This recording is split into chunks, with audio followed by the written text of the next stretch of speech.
like right then, yeah. Okay, so we're actually live, are we? Yeah, we're live. Yeah, we're live. Welcome, everyone. Today I have got the very cool, very funny, very, as I said before, easily entertained, which is why she likes me so much, Renee Hasseldine. Yay! I need to get an audience in here. Woo! Yeah. Thank you so much for having me, Rosie. It's always fun to chat with you. Yes, clearly because I am easily entertained. That's right. And so if you were hard to entertain, I wouldn't have you on here because I just wouldn't be up for the challenge. So, obviously it's a two-way street. So hi, Natasha. Hi, Sandra. Great to see you on here. Anyone have any questions for Renee, make sure you pop them in there and I will keep tabs on them. But in the meantime, I want to ask Renee a few questions. So I've known Renee for a very long time. I think it's like around 15 years now or something like that. A long time, yeah. And so I've seen her business just evolve over the years, and I just wanted to touch on that because this year has been the year that she's just done, or this year and last year, done so many beautiful, beautiful things, and which is what I want to share today. I want her to share today, but I want to start with a bit of the history of Renee. So how long have you been in business for? So I think it's about 18 years this year. Yeah. Wow, that's impressive. Wait till you hit 20. Wow. Yes, well, that's going to be a big deal, isn't it? Especially when suddenly you're younger. The aim of the game is to not burn out before I hit 20 years in business, right? So that's the mission? Maybe that's the new mission. I just came up with it. Let's roll with it. We got the red theme, so go with the burning out. Yeah, that's productive. So what sort of roles have you had along the way? Your screen has frozen a little bit for me, so let's see how we go. Oh, I got my phone. Ooh. I didn't realise my phone. You know why? Because I'm hotspotting my phone and I just got a phone call. Oh, okay, so if you freeze, we know that you're on the phone. Yeah. So I did actually reject the phone call. Lots of love to my fabulous client, but I feel really special. Thank you. Yeah, you're totally special. I'm here for you. So tell me about some of the roles that you've had along the way with your business, because it has evolved. You've had different roles. Yes. Yeah. So how did it all I was kind of born into an entrepreneurial family, so I was always going to run my own business. To be honest, am I allowed to swear? Yeah, why not? So to be honest, I'm a shit employee because I like to be the boss. Yeah. So for me, I was always going to be my own boss because that's just, that's the role I always took anyway, whether I was actually employed to be the boss or not. That's just who I was. I had when I first escaped corporate, I actually opened my own bar/cafe. Yep. Which was, for me, in hindsight, I can look back and go, I actually did that because, well, one, that was fourth generation hospitality. That's what my family's always done. It seemed like the easy thing to do, but actually I wasn't. I was just running away from my old job rather than running towards what was really important to me and what I actually cared about and what was aligned with my values. So I kind of just went from one shitty thing to another shitty thing that didn't align with my values either. I should never have been running a bar or a cafe because back then I did it before social media. So I'm sure if I did it now, it'd be totally different. But I opened a vegan cafe in West Footscray in 2002. No social media, no vegan tribe. I wasn't even drinking. People would come in. I was obsessed with personal development. So they would come in. I'd be like, they'd ask for some alcohol or coffee. I'd be like, maybe we should just start with some water and let's just talk about life, It was just like it was just a disaster, a complete disaster. Yeah. So, I think my big lesson there was to be aligned with, the business needs to be aligned with your values and it needs to be something that you really care about and are passionate about. And so, you don't feel guilty about making money from the business. Yeah. I think it's a really good point, though. We've all run from something to something that's not right for us. Yeah. Yeah. And I think having kids, I don't know if you found this as well, Rosie, but having kids was another change in perspective for me on if I'm going to do something with my time away from my kids, then it needs to be something that's actually important. It needs to be something worthwhile. Like, I'm not going to be, for me, I'm not going to be selling widgets. Yeah, that's not a good enough use of my time away from my children. Like, I need to be doing something that's actually adding value and also lights me up and makes me feel good about myself, and that makes me then come back to my partner and my kids as a better human being. So yeah. So on that then, what are you doing now that is so aligned with what you want to be doing? Porn, baby, it's my business porn.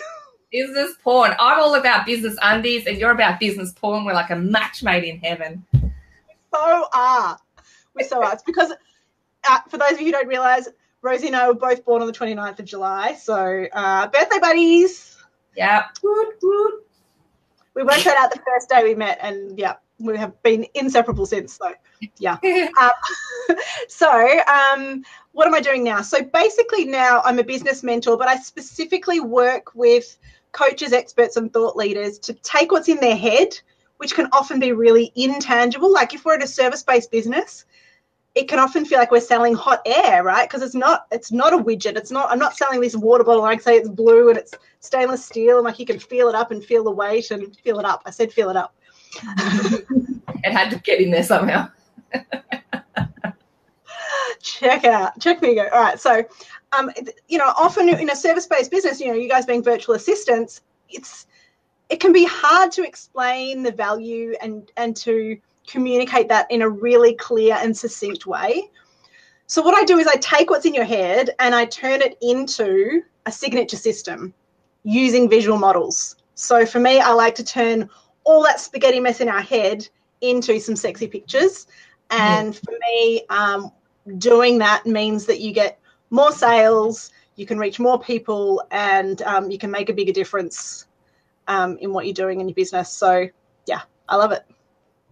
I find that the reason why that you can sell better is because it's clearer, but that's actually working beautifully for the business owner as well, because as you said, it is intangible and we can very, very easily in a service base lose track of what it is that we're even offering and get so easily lost because the people we're talking to can have such an impact on our own perception of what we're doing or what we should be doing. And if you don't have that signature structure, you can just, you feel like you're just recreating, this thing every day instead of going, okay, well, this is actually it. This is what I do. This is what I'm the master of. And this is who I support and how I support them. Yeah, exactly. And, if and I've got 2 virtual assistants on my team, if I'm going out looking for a virtual assistant and I come across someone who's actually got a clear system that shows me they know exactly how they get the result that I'm looking for when I'm working with them, then that's going to give me a huge boost in how much I trust that person, because suddenly I can see that this person is a professional, they know what freak they're doing, and they actually have a proven system to get the result that I want. And so that, to me, it just gives you such a huge boost in your credibility and your authority. And it, if you want clients who value who you are and what you do, then I think that this is a really important piece in the puzzle, because it will help for you to be actually seen as the professional that you are. So, you before your visual models and you after your visual models, equally worthy of the respect and the clients that you want to work with. The only thing that changes is the perception in the client's mind. And I find this time and time again is that, as soon as my clients get some of these models going, they're just like, oh my goodness, I'm converting clients so much easier, because people are just, people aren't mind readers. They can't see what's inside your head. But when you turn it into a picture, suddenly they can see what's in your head and they go, oh, wow, that's actually really cool. That's what I want. So you're kind of turning an intangible into a water bottle. Yeah, you're turning it into something tangible, something people can see, something they can pick up and hold. You print it in a brochure, whatever it is. It starts to make it more tangible, and so people are more likely to feel confident in buying that thing because they can grasp what it actually is. Yeah. And so many people don't have that. And I mean, I've gone for years, I know you did as well, for years without having that model, and you feel lost. So I love it. Yeah, it really helps to, for most of us in what we do, when we get asked, oh, what do you do? It can be really hard to answer that question because, it's not like it's a one-word answer, like, oh, I'm a doctor or I'm a lawyer or I'm a nurse or, it's not a one-word answer that people know immediately what it is that you do. Because, Rosie, you and I, the jobs that we have, the work that we're doing now didn't exist 20 years ago. Yeah. Like we're breaking new ground, new territory. We don't necessarily have the language to explain the work that we do really clearly and succinctly, but having the models helps us get so much closer. Yeah, absolutely. So are you getting feedback here from I'm not, but I'll just turn down my speaker if you like. How's that? Is that better? How's that? We'll see how that goes. Yeah, that's a bit better. Cool. Awesome. So when you started, I remember you had the Coach Network. That feels like ancient history. Yeah. It was like forever ago. Yeah, so it was, because when Rosie and I met, you were running Viva. You've actually been consistent through all this time we've known each other. I was running a similar kind of network thing, but for coaches. But I never got it to take off because I didn't nail what it was that I was doing. I wasn't actually meeting a need. I was just, trying to build a network which had no real value. So, unlike yours, which is awesome. You do. But, it can be hard when you've invested years into something like that. And money, like I put a lot of money into building websites and back ends and all the stuff that went into that business. It was really, really hard to actually make that final decision and say, Renee, this is not working. Stop. Cut your losses, move on, do something else. It can be really tricky I think it's harder to stop something in our business than it is to start. Well, for me anyway, because I'm like shiny object. So but it is when you face, as you know, I took on an extra project last year that I loved and I will never regret doing it. It's awesome. But I had to make it at some point, hey, this is diluting my effect, right? So my impact. And I'm not getting anything great in that area. So I had to let that go. And that was a massive decision. Your heart's invested in it. And so any tip you have for people, if you think, okay, because I had something to cut into, I had the two there. People who are running a business and they're thinking, oh my God, I think I need to go back to work and get a job. Do you have any tips for them? Well, I think sometimes for some people, actually going and getting a job is the right move. So, I don't think everybody is built to do this entrepreneur thing because it's actually really hard. Like, that's the honest truth. After 18 years, it's really bloody hard. Yeah. And it takes a lot to make it work, and you've got to be consistent, persistent, resilient. It can be really isolating. You've got to have a network of people who will support you through the tough times, because the tough times are inevitable. Like, they will happen every single time. So I've forgotten what the question was. Oh, if they want to go back and get a job, or if they're facing that.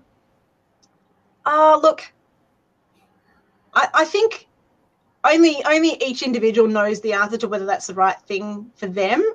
But if you're not going to go back and get a job, and you really are the type of person who, should be their own boss, and is really passionate, I think you need to find the thing that's really passionate and do one thing, do it really, really well.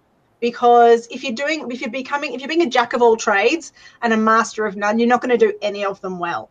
And I would say that the more you narrow it down, the more likely it is that you're going to do well. So after 18 years, it's only last year that I really, really narrowed this down into only doing signature systems. And as soon as I did that, the growth in my business just went phenomenal. It just was like, it's completely changed. You know, my business has been steady, but it was always kind of, you know, it was a hard slog. Yeah. And now I'm just like, it's such a different thing. So I would say find your zone of genius, focus on your zone of genius and do that really well, and let go of the zones of excellence and the zones of kind of good. And that's, you know, as VAs, that can be a challenge, I think, because you get brought on into a business for a particular task, and it's easy for the clients to then, like, you know, give you a couple of other things that are a bit shit, but you feel like you got to do because you're their assistant, and that's kind of how it fits. But I think, you know, if you're really, really clear about this is my zone of genius and this is what I'm really awesome at, and then you actually collaborate with a bunch of other people who can add complementary services, you're much better off doing it that way, and your client will appreciate and respect that. Yes. You know, if you say, you know, I know you need this website stuff done, but that's actually outside my zone of genius, so I'm just going to get my friend Rosie to do that for me. And, you know, and you can still, you know, potentially invoice that way as well, because then for the client it's all just done through you, but you can just say, look, I'm just letting you know I'm subcontracting that because it's not my zone of genius. Yeah. I would love that as a client. Yeah, exactly. We've spoken about this on the network a few times, about how because VAs can charge quite a low amount, it can be very, very hard to subcontract, because obviously you need to be even lower. But working in teams, I always feel that way. I work in teams where we end up with a referral network, like a really, really strong referral network. So you don't need to take time. You just bring in clients for each other, and it works really, really nicely. Getting paid what you should be getting paid, and as you said, the client goes, sweet, I know it's in hand, and there's no issue around who do I have to talk to. You work it out just in a way that's strategic, easy for them, rather than worrying about who's getting paid, who's, you know, not, and all that sort of stuff. So it can get, because that can get quite political, and a lot of us got out of that, you know, corporate business to get political. We just want to do the stuff we love and be awesome at it. Yeah, absolutely. So I don't know, did I actually answer that question that you asked me then about if people are thinking about getting, okay, good. All right. Yeah, no, you did good. Just checking that I'm not being a politician and avoiding the question. I'm just a bad reporter and I forget the question. So hello, Sarah Holder. Hey, Sarah. Did I say hi to Julie? I don't think hi, Julie. So what's been your greatest lesson along the way? Oh, gee, that's hard to choose, because let me tell you, I've learned lots of lessons the hard way. You know, I think it really is to stick with my zone of genius. Yeah. To do one thing really, really well and let the other stuff go. Yeah. Because that's often what it comes back to. And, you know, because the more that I do that, the more I just get to be me and get paid to be me. And at the end of the day, when I finish my work, my tank is full, and rather than depleted. And, you know, I'd rather be with my family at the end of the day feeling energized by my work than feeling exhausted and depleted and going, ugh, and then just have nothing for them. Yes, absolutely. I love that. So have you have, as I said, you know, you've gone through a lot of different journeys, and now you're in your zone of genius and you can meet all these goals. Do you feel ever from imposter syndrome? Not anymore. Oh. But, you know, totally in the past. I'd say especially last year, because what happened, so I've got my my book, best-selling book, To Share Your Passion, and it's a 7-stage process to take what's in your head and turn it into a product. So I was doing a lot more, I was more broadly than what I'm doing now. I was actually doing like course creation stuff and, you know, that sort of thing. It was with the 7-stage process. I don't know where Rosie's gone, but I'll just keep talking. That was weird. They can only see you at the moment. It's okay. Yeah. Oh, she's grabbing the book. Awesome. So, Yeah, so I've got this book, right, 7-stage process. Now, my signature system thing that I'm working on now is actually stage 4 in that book. Yes. So it's one stage in a 7-stage process. And that is the thing that I'm concentrating on and focusing on right now in my business. And I can imagine for the foreseeable future, that's what I'll do, because it really is just my zone of genius and so easy. And yeah, look, nerdy, because I wrote that in 2015, right? When I was not even on brand myself, calling it blueprint, because like that's so corporate jargon, right? I love it when we can just laugh at ourselves. But so stage 4 is really that's my thing. That's my favorite part. And, you know, I was getting clues when I'd be running that 7-stage process with clients. You know, every time I talk about it, I'd get to stage 4 and go, this is the best bit. And I would be like, that is my favorite part. And I'd do the other 6 stages, which were my zones of excellence. But really stage 4 was my zone of genius. Yeah. So what happened early on last year, I thought, I want to run a mastermind program. And the clue should have been that the reason I was doing this is that I wanted to generate some consistent monthly income. I wanted some recurring income coming into my business. So I thought a mastermind was the solution to that problem. So there's actually a lesson there in Renee. That's basing it on something that I need, not on what the client needs. Because I wasn't really focusing on what the outcome is for my clients. So still, you know, I'm still making mistakes. It's like beating my head against a brick wall, right? So early last year, I thought, right, run this mastermind program. So we got to the end of doing the 7 stages in the mastermind, but then we had months left in this 12-month program. And I was like, cool. So guys, tell me, what do you need? And I'll help you out. You know, it got it to this point of, well, I would just answer whatever business questions they had and help them with any business challenge. And it got really broad. So it went outside my zone of excellence into zone of kind of good shit. You know, people were asking about email sequences and Facebook ads and Facebook, social media and like all this stuff, which, okay, I'm doing in my business. I've been in business 18 years. I have some experience in that and some success and some not. So there was like, but I felt obliged, but there was this imposter thing. It's like, imposter, because actually this is not my zone of genius. And I actually ended up cutting off that program before it finished because, it was not right.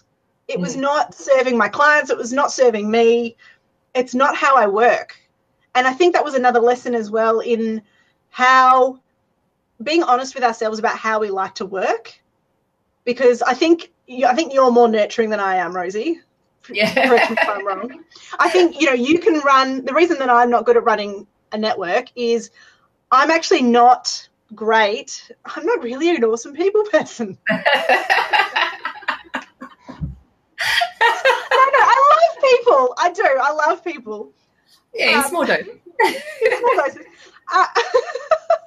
Yeah. What I found really challenging in running a mastermind program, apart from, you know, it didn't have a clear beginning and an end in terms of content, was I felt this obligation to hold people and hold the space in between our calls and our, you know, workshops and all that sort of stuff, because they were in a mastermind and it was an ongoing program and they're paying a monthly rate. And so I felt like I was actually on 24/7 holding space for these people. Yeah. And I actually was really uncomfortable with that feeling because I felt like I could never, ever live up to the expectation and the standard I set for myself in that scenario. It's not a natural place for me to be.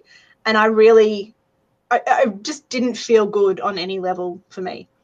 Well, what I'm really great at, because I love shiny new projects, I'm just like, I get in, get out, move on. Like, I work with a client, I create the signature system, give them everything they need, like, bang, bang, bang, bang. Wow, this is awesome. Yeah. And now we're done. So, you know, we create awesomeness really quickly, you know, get in, get out, move on. That's actually how I love to work.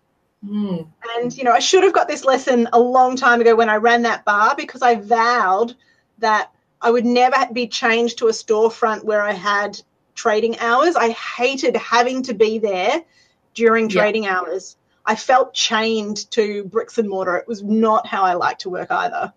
Yeah. And there was this whole it felt like it did. I felt chained and like a lack of freedom because I needed to be present through all that space. And that's the same thing for me with the mastermind. It's not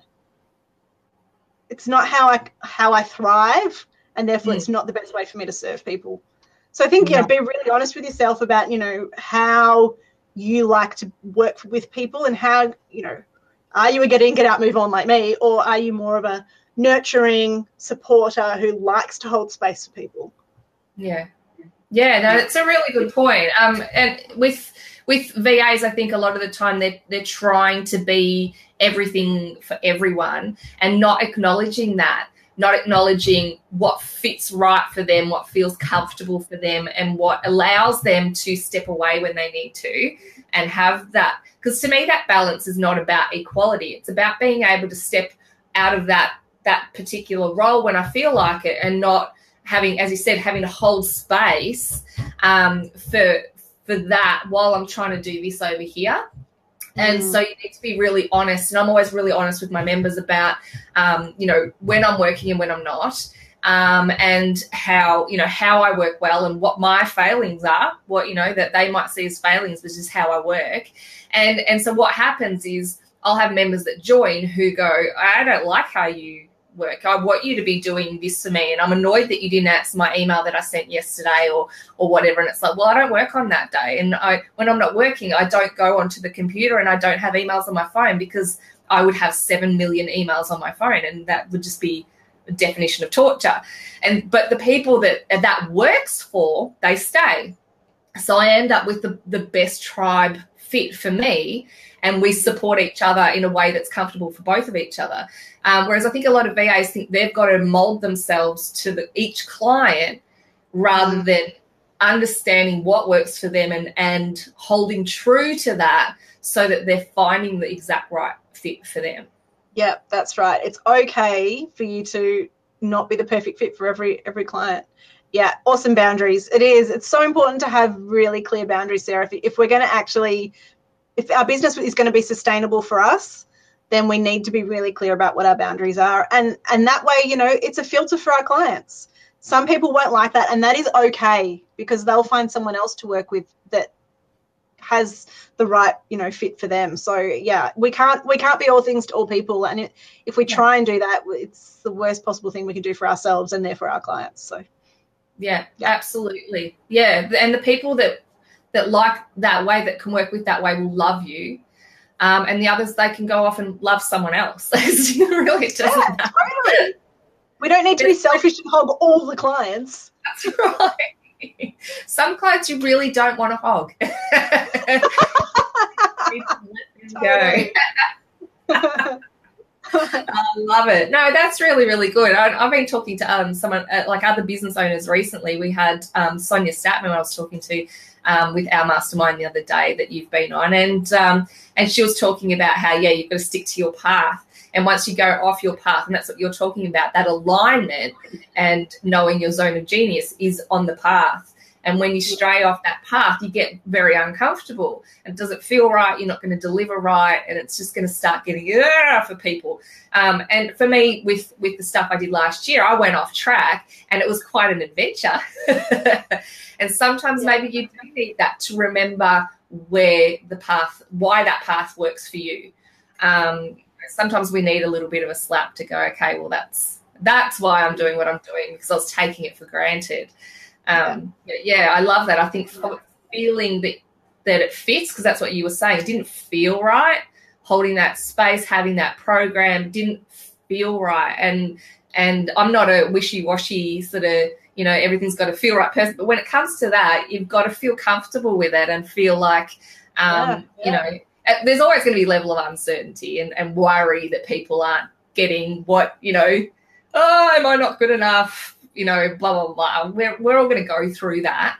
But if you're working in that area that really excites you, and I've seen you do that when you went from each step in your program and then you got to 4 and you're like, yes, oh my God. And like, that was such a massive sign. And so other people that are listening, if there's something you work on in your business or an opportunity that comes up that makes you react like that, then perhaps that's where you need to be spending more of your time.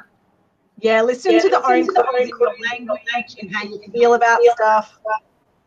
Yeah, it's so important that we listen to our own clues about what is the good stuff. What is our own version of business porn? My business porn is the signature systems, but we all have our own thing that juices us so much that it's orgasmic. That's why I call it business porn. That's why her branding color is red. Mine is for fun. Hers is for passion. Yeah, baby. Yeah. Like even in the earrings. Yeah. The whole screen is red right now. So just read everything. Oh, yeah. Everywhere. Love it. So I'm not sure that everyone here, because I know what you're talking about when you're talking about your signature program. Can you explain that? I know that I haven't said get slides or anything like that. Is there an easy way without using your models to explain what they are, what that is? Yeah, look, I can work through because there are 4 key models that we need to create a signature system. And this is another cool thing about models, that even without me showing them, I can actually be visualizing the models in my head so that I can use them as bullet points to talk through and answer a question. So sure, I'm not going to show you my models right now, but I can, just letting you know insight into the workings of Renee's brain, I'm now picturing one of my models in my head and I'm going to talk you through it. So that's kind of how it's going to work. So there are 4 key types of models that we can use to create our signature system. And the first one is, and guys, this isn't actually an acronym, and you can write down if you're taking notes at home. This is the value add part of the interview. So you can write down SEXY. We're going to fill those in. Yeah. Yeah, like what I did there. Like what I did there. All right. All right. So the first one is the success model. And the success model is all about what are the key ingredients that your clients need to master to achieve success. So, say, for example, for my clients, if they want to become the go-to expert in their field, then I am inside your head.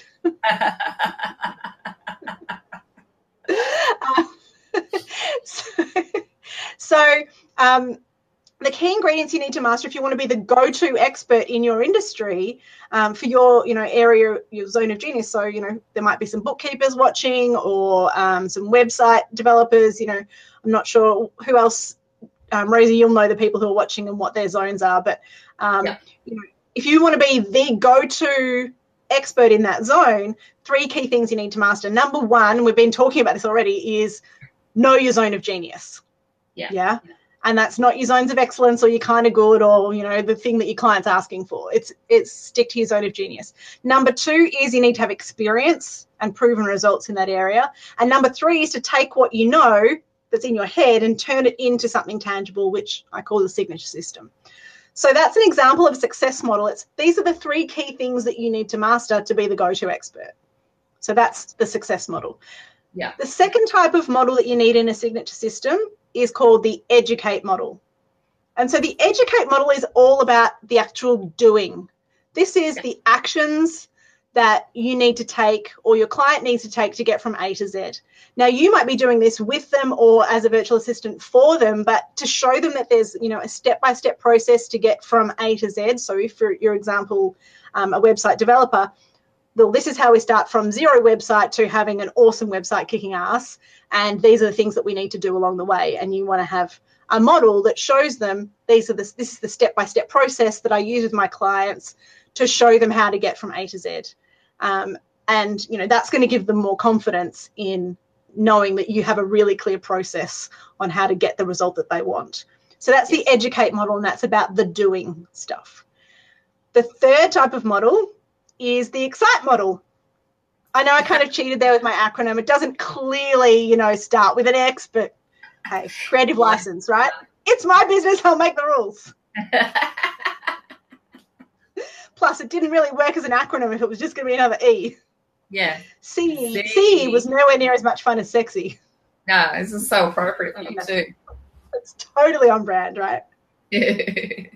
Sexy models. Okay, so the excite model is all about showing your clients the journey for someone just like them. So for me, for my clients who want to be the go-to expert in their field, then I have a model which shows them the journey from total chaos to having some clarity, to getting some consistency and then credibility, and then they become the go-to expert. So I have a rocket-shaped model which shows them that journey, so that in showing them that, they can identify where they are in that model and where they want to be. And when you show them the Excite model, the idea is that it excites them and inspires them to take action. Yeah. So that's the third type of model. And the fourth type of model, which is pretty sexy, is the yes model. And the yes model is all about having your client saying, yes, yes, yes, to working with you. I did it. You did it. And we're done. If I smoked, I could have one right now. We're both thinking the same thing. At least we've got a red pen. You're so off brand. Yeah, I'm so off brand right now. Ugh.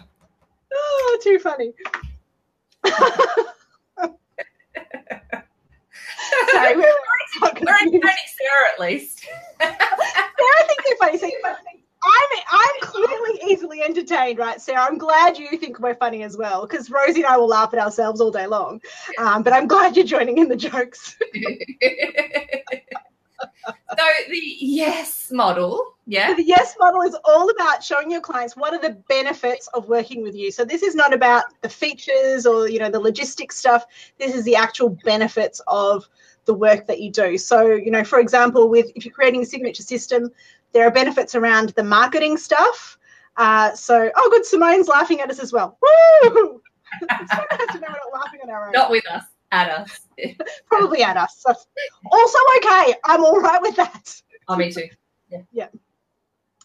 So when you create your signature system, you get the marketing benefits because you've got an endless supply of valuable content. So this could be an awesome thing, if your clients develop their signature systems as well, and you're working with them to create social media content, blogs, etc. If you're doing content management stuff, super, super powerful if they've created their signature systems, because then you can easily repurpose that forever, into awesome, valuable content for them. So, the marketing benefits are amazing. In terms of giving you instant credibility and authority, super, super huge. Sales, we touched on this earlier. My sales conversion rates just went through the roof when I started creating models for myself. I'd been doing this for clients for years, but kind of like the plumber with the leaky tap, whereas I was, getting all these brilliant benefits. I was building like 7-8-figure businesses for my clients and not for myself.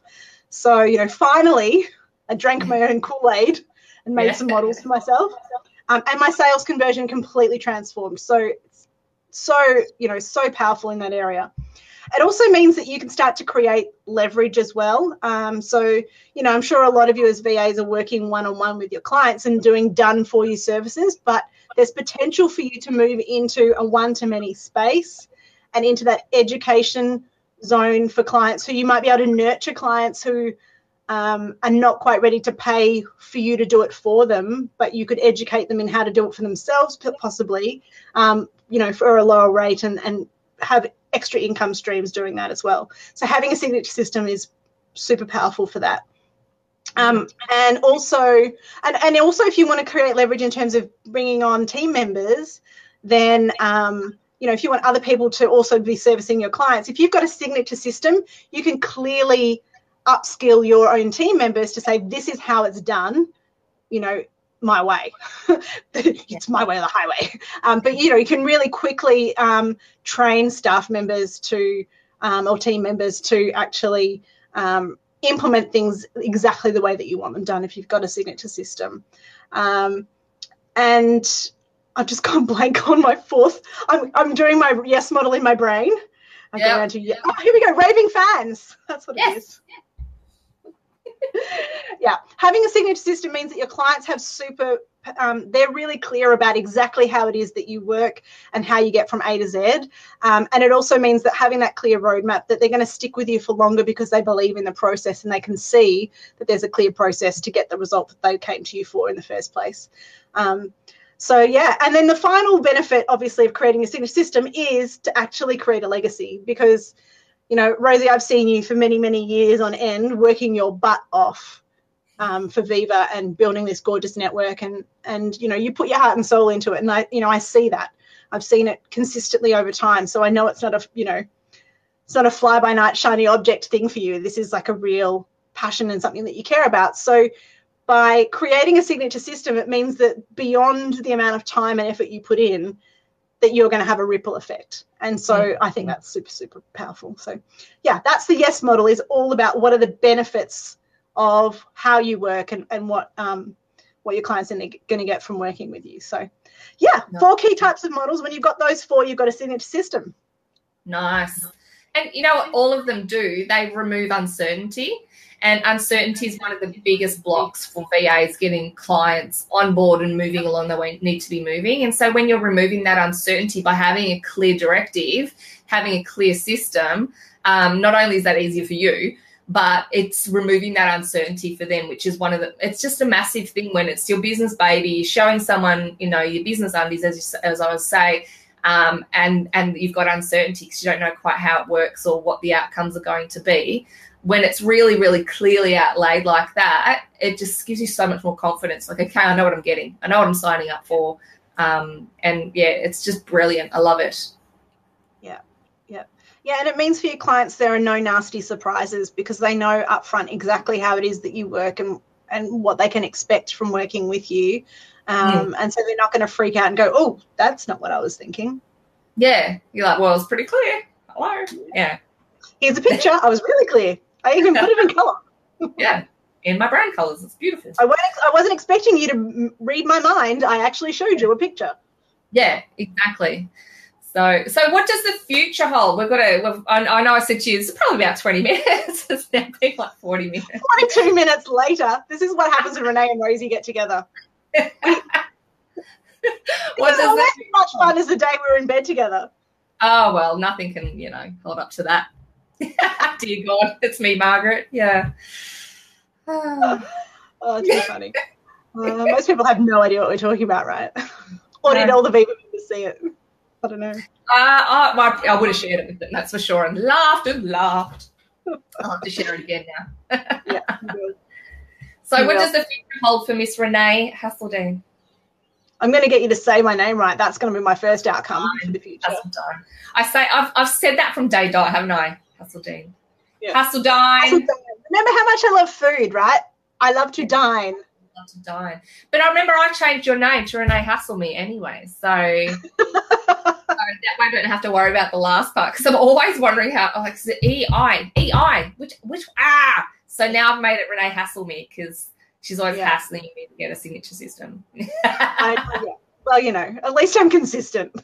Yeah, no, and it's a good thing. So I think consistency is what's in the future for me because I have chopped and changed a lot. Sarah's feeling like a third wheel. Oh, darling, join in. Jump on in with us. Sorry, hon. I'll share the video with you later. And Anita's Hasseldine as well. Good. Thanks, Anita. Backing me up, baby. We've decided. Yeah, well, there's gonna be a tent for all you people who can't say my name right, and that's not where the fun's gonna be. All right, Renee Hasselme. Right. Evil laugh. Sarah. Is the bed big enough? We'll find one, Sarah. Yep. 4 stacks on. This is getting weird. All right, come on. Time, come on. Sorry, Sarah's making me laugh. I want to meet her. All right, so the future for me is sticking with the plan because it's actually working. This is, touches on another kind of mistake learning for me in the past, which has been that I'll get like 95% of the way to achieving some sort of success in my business and go, it's not working. And, I was like so close to actually make it work, but, I give up right before it's about to actually click. So this is actually, my business is working really, really well now. It's a well-oiled machine. My team are phenomenal. We've got all the systems set up really well in Asana and everything's just really going well. So for me, what's in the future is to keep doing what I'm doing because it's working. Yeah. That's really, really clear for me. Yeah. So if people want to learn a little bit more about your sexy model, you've got a little short course, haven't you? Like a little online. I've got a free training. You can actually see the pictures and not just me and Rosie talking sex. Yeah. Yep. Either or, whatever. Or, you know. So yeah, you go to shareyourpassion.com. shareyourpassion.com.au/mini course. Then you can get the free training. And we'll put the link down below as well. It's really good. I've done it. It's really good. And, Sarah needs to see the pics. Yeah, and it'll make so much sense when you see it and you go through the videos and work through the worksheets, and it's really, really good. So gets you thinking. I think I might make it a piece of homework for all of my VAs to do it. Awesome. Yeah, get on it. All right, well, I'm going to wrap it up there because I cannot believe how easily we rambled. I hope you guys found value in that. Sarah, hats off for sticking around that long. What about you, Simone? Are you still here? Anita's still around, right? Anita's stuck with us. Anita's my Facebook Live bestie, I reckon. She's awesome. She's always checking it out. So now I think after that, I'm going to need a stiff drink and a cigarette. So, a pen cigarette. I got to smoke my red pen. You're still off-road still. Lovely to meet you too, Sarah. Thank you so much for coming today, Renee. You're you that too. Go smoke a pen. See you, everyone. Keep asking questions below. I'll harass Renee until she answers them. Oh, you're going to be hassle me. I'm going to be hassle me, but it'll be hassle you. See ya. Bye.